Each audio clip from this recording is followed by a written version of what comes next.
காரை புரட்சிமணியின் கனிவான வணக்கம். இது ஒரு விடியல் தரும் வெண்ணிலாவின் வாங்க கொஞ்சம் பேசுவோங்கிற நிகழ்ச்சியில் இன்றைக்கி திருவாரூர் மாவட்டம் குடவாசல் ஒன்றியம்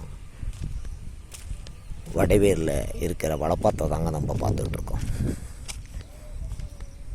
இப்போ பாருங்கள், சமீபத்தில் இதை சறுக்குன்னு சொல்லுவாங்க. இது சாய்வாக கட்டுறதுனால அரசு அந்த கரையை கரைச்சிட்டு போகாத தண்ணி உடைக்காமல் இருக்கிறதுக்காக இந்த தடுப்புச்சோறு மாதிரி ஓரத்தில் இப்போ சமீபத்தில் வச்சுருக்காங்க. எவ்வளோ அழகாக இருக்குதுன்னு பாருங்கள். இந்த வளப்பாறு ஒரு நேரத்தில் ஒரு காலத்தில் நான்லாம் படிக்கிற காலத்தில் பள்ளி பருவத்தில் வெறும் மணலாகவே இருக்கும்.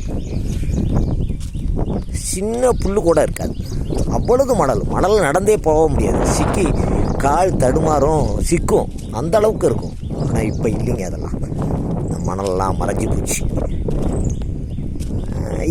இந்த வளப்பாருங்க, அதாவது குடமுருட்டிலிருந்து வடவேரில் தான் பிரியுது. அதோ பாருங்க, தெரியுது பாருங்க, சட்ரஸ்ன்னு சொல்லுவாங்க, அதாவது தடுப்பு அணை.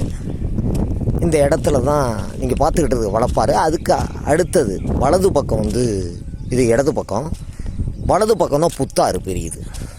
அந்த குடமுருட்டிலேருந்து வர்ற ஆறு இங்கே வடவேரில் தான் வளப்பாறு புத்தாறுன்னு பிரியுது. மிக சிறப்பான ஆறுங்க அது. இந்த ஆறு வளப்பாறு இப்படியே போய் அப்படியே கங்களாஞ்சேரிக்கு பக்கத்தில் பால்குடி, திருப்பைத்தங்குடி இது வழியாக போய் நாகூருக்கு முன்னாடியே கலந்துடுறது.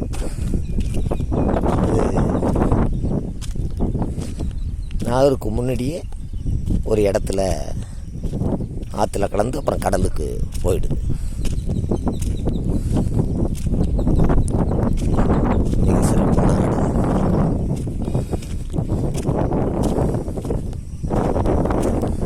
ஆட்டுக்குட்டியோ எப்படி அழகாக மேயுது பாருங்க. இயற்கை நமக்கு கொடுத்த பெரிய எவ்வளவுதான் மனக்கவலைகள் இருந்தாலும் இது மாதிரி ஆற்று ஓரத்தில் நம்ம நடந்து வரும்போது பல்வேறு சிந்தனைகள்,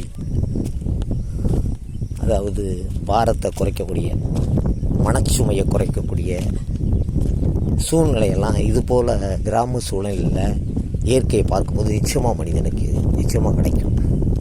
நன்றிங்க.